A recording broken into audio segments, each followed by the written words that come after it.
Olá, minha amiga, olá, meu amigo do canal Raciocínios Espíritas, tudo bem? Eu sou o professor Danilo Cruz, estou aqui continuando o nosso estudo sobre a magnífica obra Sabedoria do Evangelho de Carlos Torres Pastorino.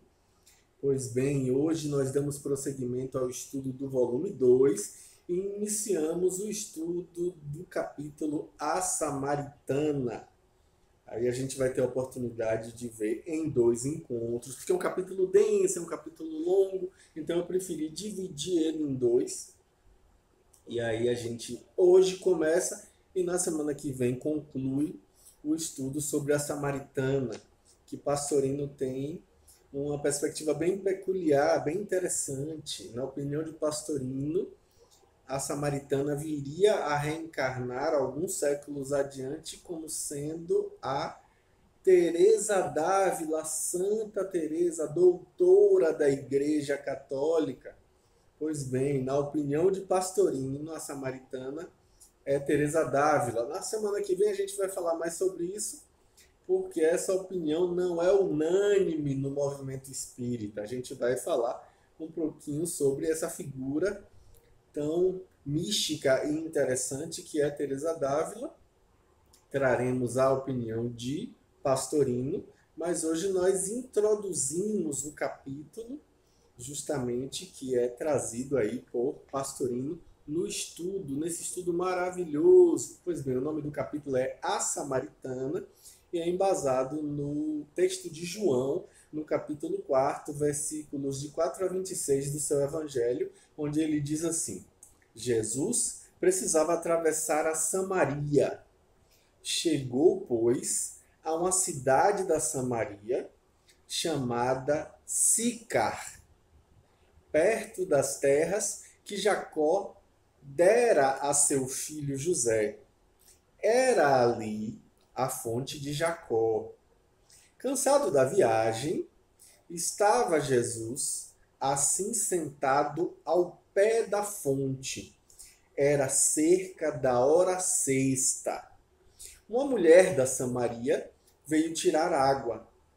Disse-lhe Jesus, abre aspas, dá-me de beber, fecha aspas, pois seus discípulos tinham ido à cidade comprar alimentos.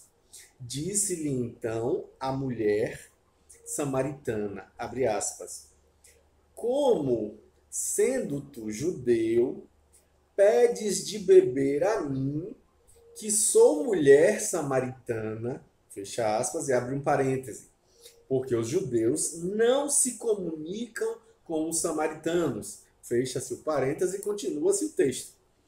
Respondeu-lhe Jesus, abre aspas, se souberas o dom de Deus e quem é aquele que te diz, dá-me de beber, tu lhe terias pedido e ele te daria a água viva. Fecha aspas. Disse-lhe a mulher, abre aspas, Senhor, não tens com que atirar e o poço é fundo. Donde, pois, tens essa água viva? És tu, porventura, maior que nosso pai Jacó, que nos deu este poço, do qual bebeu ele, seus filhos e seu gado? Fecha aspas. Replicou-lhe Jesus, abre aspas, todo o que bebe desta água tornará a ter sede. Mas quem beber da água que eu lhe der, não terá mais sede no futuro. Mas a água que eu lhe der se tornará nele uma fonte de água que mana para a vida imanente. Fecha aspas. Disse-lhe a mulher, abre aspas, Senhor, dá-me desta água para que eu não tenha mais sede, nem venha aqui tirá-la. Fecha aspas. Disse-lhe ele, abre aspas, vai, chama teu marido e vem cá. Fecha aspas. Respondeu a mulher, abre aspas, não tenho marido. Fecha aspas.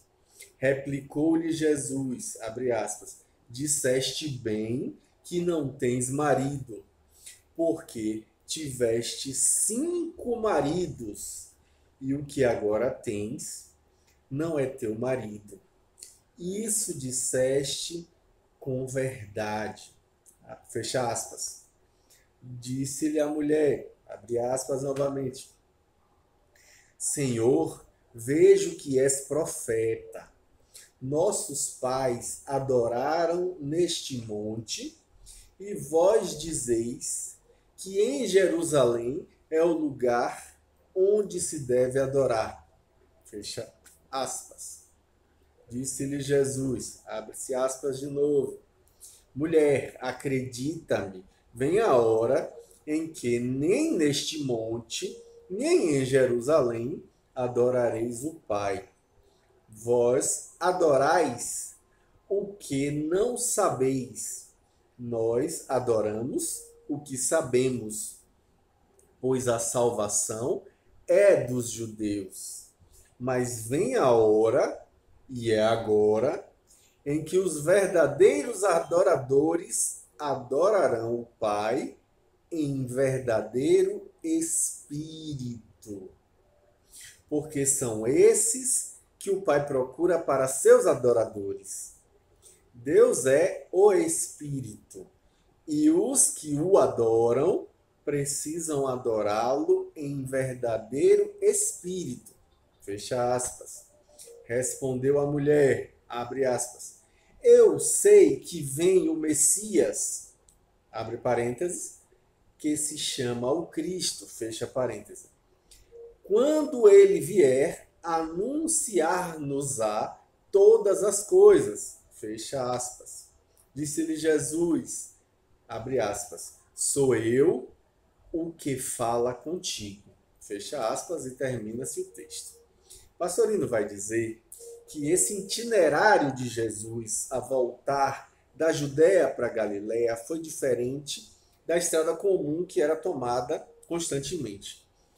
Estaria, na verdade, conscientemente escapando a algum cerco, Jesus estava conscientemente fugindo, então, vindo do Vale do Jordão para chegar na Samaria, ele teve que penetrar no Oades Acrabet ou Bet-Dejan, que é um caminho muito mais árduo, justamente porque obrigava Jesus a uma subida penosa por um caminho pedregoso de pedras pontudas até atingir a planície de Mané, onde na verdade se situava a cidade de Sicar, que não deve ser confundida com Siquém, tantas vezes visitada pelos patriarcas, conforme a gente lê lá no livro de Gênesis, no capítulo 12, versículo 6, no capítulo 33, versículo 18, etc.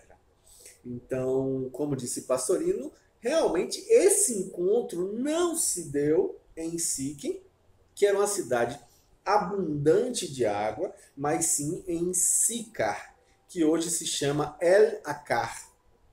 Já lá no texto O Peregrino de Bordeaux, do ano de 333 d.C., ele distinguia essas duas localidades, conforme o texto de Neubauer, que é Geografia do Talmud, numa tradução livre do francês, que fala exatamente sobre isso.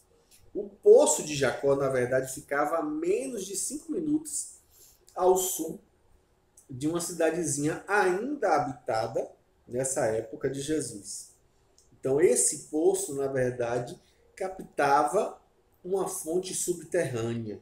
E é justamente por isso que o evangelista emprega de maneira indiferente, às vezes a palavra fear, né, no caso que é poço, e às vezes a palavra pegue, que tem significado parecido. Então, é que quando Jesus chegou a pé lá na fonte, ele estava muito cansado, né, que é Kekopiakos, dessa ladeira íngreme que ele galgou, e então ele senta e literalmente deixou-se cair, como no texto em grego, é kat zeto, né, com certa sem cerimônia, como diz Pastorino, né, na borda do poço, ali ao lado do poço.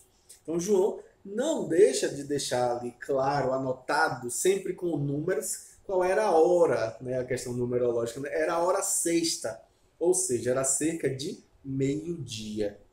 Então ali era um bom lugar para repouso, numa hora escaldante, digamos assim.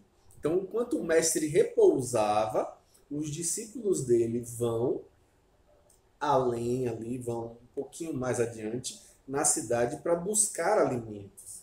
E nesse ínterim, o que é que acontece? Uma mulher se aproxima, uma mulher oriunda da região da Samaria, que hoje é denominada Sebastié, no caso aí a samaritana, né? Então, não vinha da cidade que ficava ali a uns 12 quilômetros de Sicar. Comum aí era o hábito de buscar água em ânforas nos poços. O poço de Jacó mede 39 metros de profundidade. E só quem tem aí uma corda vai conseguir, né, uma corda bastante longa, vai conseguir buscar água nesse poço. Então os viajantes, eles não costumavam carregar um apetrecho desse tamanho, uma corda com 39 metros, é muito grande. Então ninguém aí, obviamente, recusaria um pouco d'água para um peregrino sedento. Então por isso eles não andavam com cordas. E aí Jesus solicita esse obséquio da samaritana. Só que é bom lembrar, né, que entre samaritanos e judeus existia uma animosidade de longa data. Eles tinham uma briga, uma animosidade recrudescida justamente após o cativeiro, quando os companheiros de Zorobabel recusaram justamente que os samaritanos tivessem a colaboração aí na restauração do templo, conforme a gente vê lá no livro de Esdras, no capítulo 4, versículos de 1 a 5. Então, mais tarde é que o sacerdote Manassés, que foi expulso de Jerusalém, se estabelece no Monte Garizim, e lá ele constrói um templo que passa a ser servido por um clero regular que rivalizava com o de Jerusalém, conforme a gente encontra no texto de Flávio Josefo, Antiguidades Judaicas, o que fez aí com que as relações fossem mais tensas. Então os judeus equiparavam os samaritanos aos filisteus, eram inimigos, ao ponto que no livro Eclesiástico, no capítulo 50, nos versículos 27 e 28, está lá claro dizendo o quê? Que há duas nações que minha alma detesta, e a terceira nem é uma nação. Olha aí, ó, fala. Aí continuando, ele diz assim, ó, os que moram na montanha de Seir, os filisteus e o povo insensato que habita Siquém. Ou seja, os samaritanos, né? Os samaritanos aí do seu lado não poupavam os judeus, conforme diz Flávio José também em Antiguidades Judaicas. E aí a gente percebe que essa briga, tudo aí justifica justamente a samaritana tem uma surpresa quando vê Jesus falando com ela. Né? Ele era um galileu, como assim? Né? Ele manifestava o seu fato de ser galileu, conforme Mateus capítulo 26, versículo 73, pelo sotaque e pelas borlas do manto, conforme a gente também vê em Mateus no capítulo 9, versículo 20, e em Marcos, capítulo 6, versículo 56. Então ficava claro que ele era um galileu. Embora sem recusar a água, a samaritana faz sentir a estranheza. Jesus, então, que viu nela ali, na verdade, naquele momento, um espírito de escol, ele era capaz de penetrar nos mistérios do reino, e ela também. Ele aproveita essa circunstância para esclarecê-la, melhor dizendo, e de tal modo impressiona ela que a evolução dela, daí por diante, na opinião de Pastorino, se fez quase vertical, porque 15 séculos depois ela reencarnaria se chamando Teresa d'Ávila, como a gente falou, a única mulher que recebeu da Igreja Católica o título de doutora da Igreja, como a gente já disse aqui, né? A doutora seráfica, uma das maiores místicas que, sem dúvida alguma, honraram e dignificaram aí a espécie humana no Ocidente. Né? Então, Como diz Pastorino, o Rabi então começa dizendo: se souberas, né, eideis, condição aí que não é realizada no presente, o dom de Deus, tu pedirias de beber e ele te daria a água viva. Fica evidente nas palavras de Pastorino que isso se trata de um simbolismo notável, sobretudo aí numa região pobre, sobretudo aí numa região carente de água. Então a samaritana não percebe esse simbolismo, como fica claro, né? Do mesmo jeito que não aconteceu com Nicodemos, né? Como a gente falou há algumas semanas, ela não consegue entender, interpreta o que Jesus falou ao pé da letra, embora tenha dado agora o título de Senhor. Ela passa a chamar ele de Rabi, né? Então, reconhecendo que ele tinha uma superioridade incontestável. Então, ao verificar que Jesus, né, no caso, verificando que ele não era compreendido, ele volta à prática pedindo que ela chame seu marido, ao que ela confessa não tê-lo. Jesus, então, confirma, declarando que ela já teve 5 e que o atual verdadeiramente não lhe pertencia. Ela, admirada, confessa então que vê nele um profeta. Profeta aí, no caso, a palavra que atualmente a gente chamaria de médium, com a capacidade de conhecer a vida íntima das criaturas, né? E aí é bom lembrar que, tendo entrado nesse momento no terreno religioso, a samaritana então aproveita ali naquele momento para aprender, para pedir que Jesus consiga dirimir a questão, declarando quem está certo. Se são os judeus que celebram seu culto lá em Jerusalém, ou se são os samaritanos que celebram seu culto lá no Monte Garizim, no local, no caso aí, do templo construído, como a gente falou anteriormente, por Manassés, em torno de 400 a.C., mas que foi destruído em 129 a.C. Desculpa, eu falei depois de Cristo, mas na verdade antes de Cristo, né? Foi destruído em 129 por João Arcã, antes de Cristo também. Então hoje os samaritanos celebram sua Páscoa nesse monte. E aí a gente vê que a cena se passa no sopé do Monte Garizim e também do Monte Ebal, onde está aí o Poço de Jacó. A samaritana, então, traz de uma maneira interessante, né? Os judeus modernos, ela fala o vós, né? Os judeus modernos de sua época e nossos pais, que representam, no caso, a tradição milenar do tronco comum entre os judeus e os samaritanos, entre essas duas facções, se a gente pode falar dessa maneira. Porque tanto Abraão quanto Jacó erigiram altares lá em Siquém, conforme a gente vê em Gênesis no capítulo 12, versículo 7, e também no capítulo 33, versículo 20. E Josué também fez isso no Monte Ebal, conforme Deuteronômio, capítulo 27, versículo 4. Mas nesse local, lá nos Pentateuco samaritano, aparece ali, no caso, o nome do Monte Garizim. Entretanto, os judeus se fundamentavam, na verdade, em Davi e em Salomão, para justamente defender o templo de Jerusalém. E aí a gente vê que esse desvio teológico deve ter aliviado a atenção da samaritana, que estava temerosa de maiores verificações aí em sua vida particular.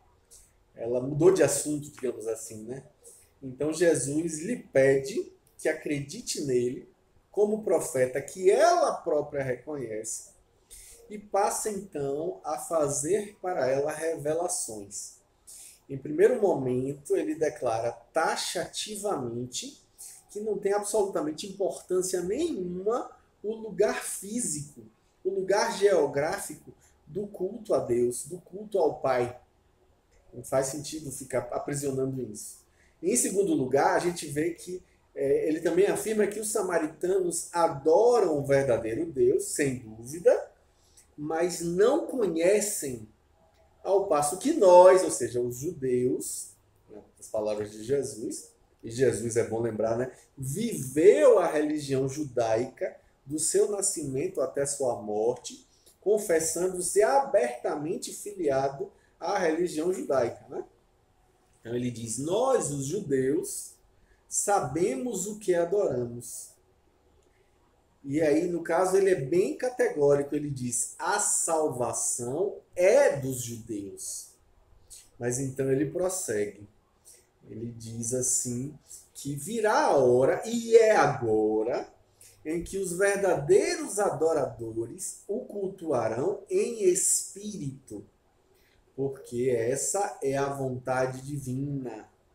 Então, mais uma vez, a gente vê que a gente se afasta totalmente das traduções vulgares, tradicionais do texto, que trazem ali a tradução básica, dizendo assim, em espírito e verdade.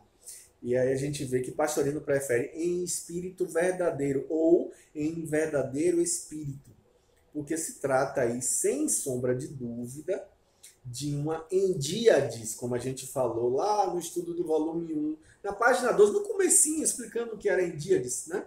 Como, por exemplo, em Sófocles, quando ele vai escrever o texto Ajax, ele escreve lá em grego, vota carleian, ou seja, e o gado e a pilhagem, significando, na verdade, o gado pilhado. Então, espírito verdadeiro, no sentido aí de espírito mesmo, sem mistura com matéria, sem mistura com ritualística desnecessária, sem mistura com intelecto, sem mistura com emoções, sem mistura com sensações. Então, ele vai trazer justamente uma perspectiva de que há uma possibilidade de cultuar a Deus, e é agora que isso é necessário, com toda a pureza necessária. Pois bem, a gente dá uma pausa agora, e aí na próxima semana a gente conclui o capítulo sobre a Samaritana, falando um pouquinho mais sobre essa figura ímpar, que simboliza algo em nós, e a gente vai falar disso na próxima semana. Um grande abraço, até semana que vem, com fé em Deus.